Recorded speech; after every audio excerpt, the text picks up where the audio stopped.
Walang trabahong madali.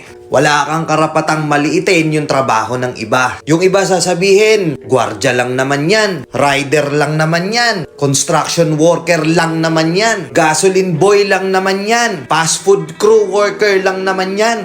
Pucha, nagkaroon lang tayo ng maganda-gandang klase ng trabaho. Akala na natin kung sino na tayong entitled sa mundong to. Minamaliit natin yung mga taong mas mabababa yung sahod sa atin. Ang pagkakaalam ko kasi, wala kang karapatang maliitin o matahin yung trabaho ng iba hanggat nagtatrabaho sila ng marangal.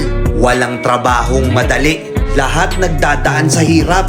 Lahat nagsasakripisyo. Kaya kung iniisip mong porket maganda-ganda yung trabaho mo't malaki-laki yung sinasahod mo, mamaliitin mo na yung mga trabaho ng mga taong nagtatrabaho na mas maliit yung sahod sa'yo. Mag-isip-isip ka. Baka bawiin sa'yo yan. Baka biglang bumaliktad yung mundo at sila naman yung umangat. Kahit anong trabaho mo, magpakumbaba ka pa rin. Bilog ang mundo, hindi palaging nasa taas ka. Kaya hanggat maaari sa lahat ng oras magpakumbaba ka. Diba?